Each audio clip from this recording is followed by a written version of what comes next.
Morning campers, coffee time. So I got an email yesterday from a man called Terry Edge. Terry's a guy I interviewed a few years ago. Let's have a quick look at that. I can't find it on YouTube or anywhere else, but it is on my website, themarkoutwardshow.com. Here it is. It's called The Towering Inferno of Toxic Lies. Let's just listen to the beginning.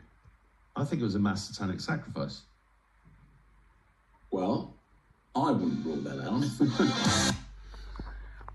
Terry's a lovely guy, and that video was all about his work as an inspector, discovering that fire retardant stuff that's in all our furniture, carpets, I think it's in the carpets, it's certainly in the mattresses, releases toxins. But and that particular video was about the Grenfell Tower, the tragedy of the Grenfell Tower, because it incinerated so many people, and his assertion is it's because of the fire retardant chemical, which you'd have to go watch the video for the details of when that got introduced, but he's been trying to get it removed from stuff. In fact, I bought a sofa last year and it took me months to get it because I insisted on not having fire retardant chemicals in it, and the guy was like, why don't you want those? And I was like, because it kills people.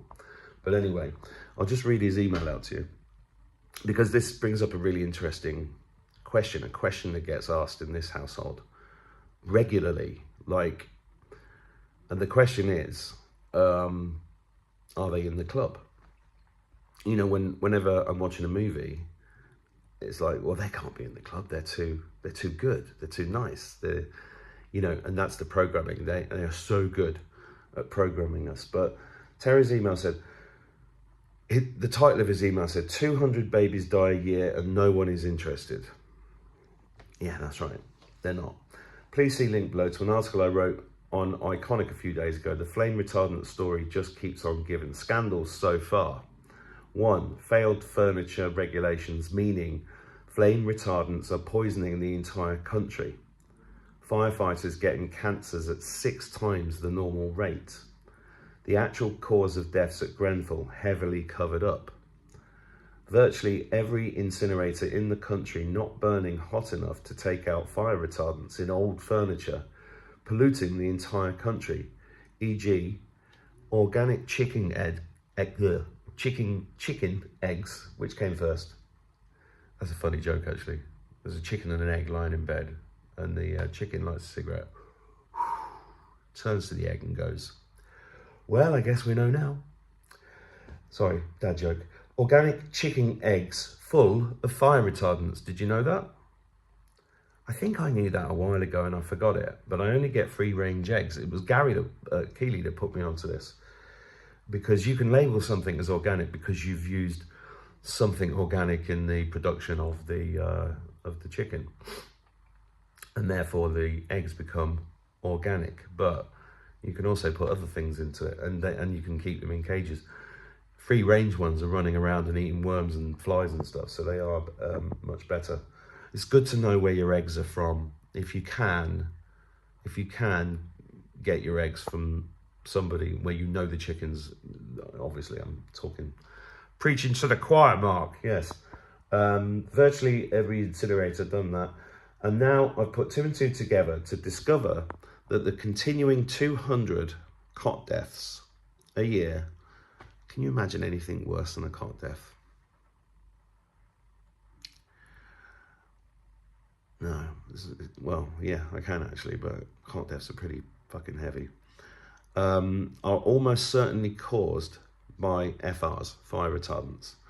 The UK has the highest level of cot deaths, SIDS, sudden infant death syndrome. Do you love the way they give them and acronyms and stuff like that? It makes it's like involuntary euthanasia and unalived. All these new terms come up to keep us away from one step away from what's actually going on, because nobody, cot death has got the word death in it. SIDS, if you're not paying attention, it just washes over you, doesn't it? Because it's not a word you recognise. In Europe and Scandinavia, we are the only country that forces babies to sleep on mattresses stuffed with fire retardants. but the government says it's just a coincidence. It's a coinkydink.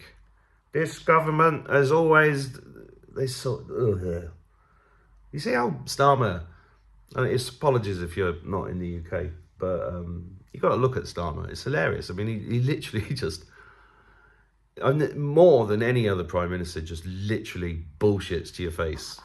Says one thing, does the complete opposite. I mean, they've always done that, but he is the best example of that ever. This one appears to have shocked everyone into silence. We sent this article to everybody with an interest in the subject, including about 7 Guardian journalists. Well, there's your first mistake, Terry. Guardian, the Groany ad, and it's a satanic rag. If you didn't know that, look it up. It's like Marx, you know. Marx was a satanic poet, and he wrote the Communist Manifesto. He was also responsible for me having a terrible first year at university, Polytechnic, because I had a teacher that insisted on mathematically breaking down and proving Marx's principles. Yeah. Every time I hear the terms relative surplus value, I go into a bit of a cold shiver. It was so boring and it's so wrong. I could go on about that, actually. I'm not going to today. But there are 7 Guardian journalists who've written about or around the subject. Green groups, SIDS charities, Anne Diamond. Anne Diamond is a TV presenter still on GB News. In the 80s, she was on a show on ITV called Good Morning. So she was like one of those morning TV types. And she lost a baby through cot death. It was a very famous story. And I've got nothing to say about her in particular because I don't know. But anyway, and so far not a single person has responded. You'd think they would respond if somebody said, oh, I've got the answer. You wouldn't you? You'd think, yeah, they'll respond. So we sent this article, blah, blah, blah. Very odd. Since, as the article explains, we actually have the government bang to rights on this one. I'd really appreciate any views you may have on the reasons for this huge silence. I'm just going to click on the article here. So this is the article on Iconic. And, it starts off, I'm a government whistleblower about the huge volume of toxic flame retardants in our mattresses, etc. So I'll put a link to that below the video so you can go and have a look. And then I reposted this on my social media yesterday. And I replied to Terry and I said, I have no idea about their silence, apart from believing that they're all in the club. I've shared your messages as well. Terry came back to me late last night. Hi Mark, thanks for sharing. Actually, I do believe they're all in the club. Most don't believe they are, of course. In my experience, even the Greens, anti-chemical types, even firefighter groups set a ceiling they won't go above. Below that ceiling, they'll get involved, write articles, give interviews, but they will never go above the ceiling. We'll go silent instead or divert attention, all of which means nothing ever changes. Everyone plays their part in the game while believing they are the exception that doesn't play games. I might write a book about it. Well, Terry, I might publish that book if you're interested. It brings up a very interesting kind of insight into, how they get away with the stuff they get away with. And I often point people to the Brian Gerrish's work on common purpose. Common purpose is like something that through his work, I realized, 15 years ago, that there was this organization and it kind of replicated a Masonic structure, but it put itself forward as a kind of continuous professional development organization for young leaders. And this is the reason why, I've said this before in other videos, why you started seeing school teachers in their 30s instead of their 50s, head teachers in their 30s instead of their 50s, because these people in common purpose were being fast-tracked across. And what what, in my opinion, the way that they ran their continuous professional development courses is very similar to the Scientology. You know, if you go past a Scientology shop, there was one in Manchester years ago, it's probably still there, saying, are you happy with life? And then you go in and you do this test, and it'd be like normal question, 20 normal questions, and then it'll hit you with one like, are you happy? You know, are you disaffected by your family? You know, and it had asked these fairly obviously to me at the time, because I did this test just to see for the crack. And I wrote an article about it years ago. Excuse me, young lady, I'm busy.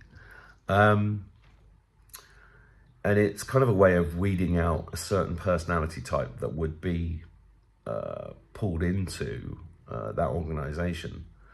And I think Common Purpose did the same thing. And I learnt this via my experience of being asked.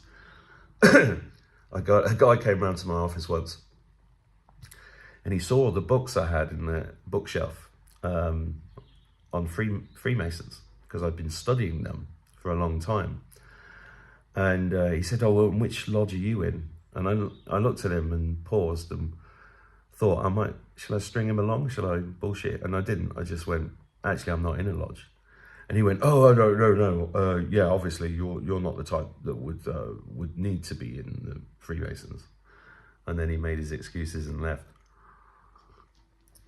So I learned this quite a long time ago, because, you know, how do they pull up psychopaths? Well, they go through a selection process, and they have advanced to us, you know, unsuspecting Joe public, ways of identifying personality types that are psychopaths, basically. And then they will initiate them and slowly lock them in to a secret world or a secret objective.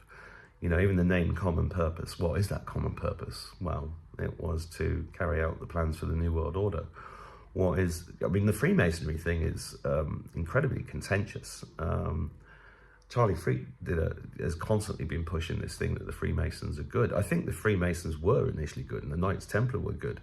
But in my view, they were certainly infiltrated along the way. And we have to become more aware of this and the way this works. But the question I really wanted to pose today was about this idea that these people will, you know, say, yeah, it's terrible, and then that's it, go no further. Because these people that Terry's referring to, in my view, are part of the club and are playing a specific role within that.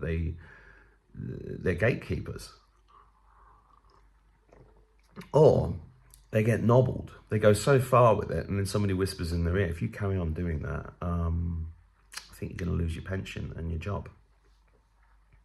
Not a lot I can do about it. Maybe you shouldn't carry on down that path. I've been told that multiple times, but the thing is with me, I don't care. I don't give a shit. You know, I know that I can go and do something else. And this is the great thing about being self-employed, being sovereign as far as you can be within this prison system, gives you great strength because you're uncontrollable. But gatekeepers, yeah. And yeah, they are in the club. Even if they're not actually part of a satanic cult, if they're doing what some bully from a satanic cult tells them to do because they're scared of losing their money, then they're complicit. They're I did a video about this 5 years ago. They're collaborators. And collaborators are, you know, they're just as bad as the instigators, aren't they? Anyway, what do you think? Let me know in the comments. Thanks. Have a beautiful day. I'm just going to enjoy the rest of my coffee and then get on with some other stuff. But yeah, God bless you.